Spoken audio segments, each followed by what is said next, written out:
This is One Sentence News, a daily podcast featuring 3 news stories with a sentence-long summary and 1 sentence of context apiece. I'm Colin Wright.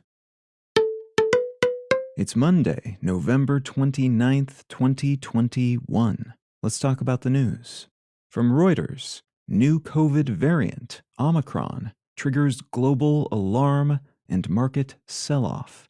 A variant of COVID-19 first detected in South Africa and recently dubbed Omicron has been officially labeled a variant of concern and has sparked enough worry amongst the medical community that governments worldwide are taking action to slow its progress, though whether their actions will do much in that regard is an open question.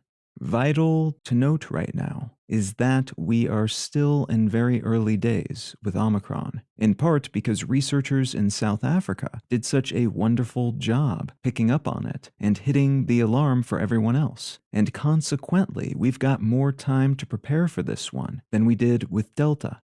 It's also important to note, though, that most of what we seem to know currently is supposition and lab-based theory, rather than data based on real-world evidence. So this could be a true disaster that will define 2022. It could fizzle out and be nothing, and it could be something in between.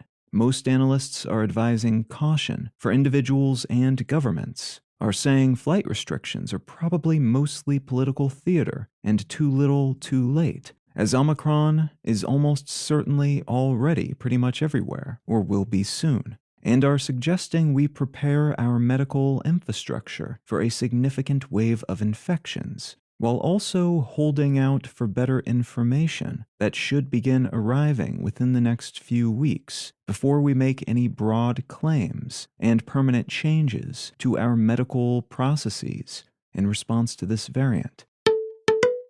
From the Moscow Times, more than 50 dead in Siberia coal mine accident.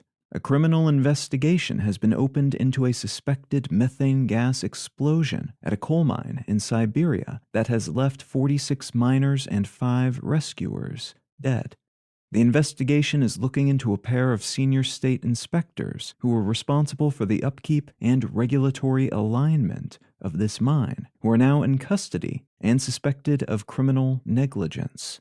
Another methane explosion occurred in the same mine back in 2004, killing 13, and Russia has tallied at least 11 major mining accidents in which at least 10 people have died since 2000.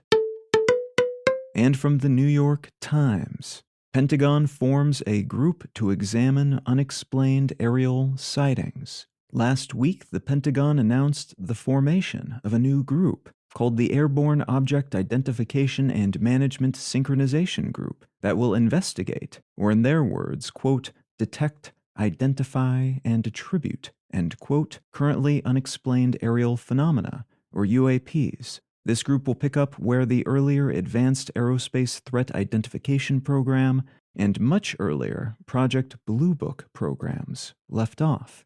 UAP is the modern government-speak version of UFO, which has become synonymous in many people's minds with aliens, which is one of the issues this task force hopes to overcome. They're looking into evidence which seems to show objects that cannot currently be explained, and that might mean some kind of craft from beyond Earth, but it might mean some kind of earthly creature, or weather-related phenomenon, or a weapon or technology created by another country. Whatever the specifics, they're keen to learn more because the Pentagon wants to know what they're maybe up against, and almost certainly, though this is the quiet part of this announcement, because they hope to learn something useful for American technology and defenses by studying these seemingly impossible objects.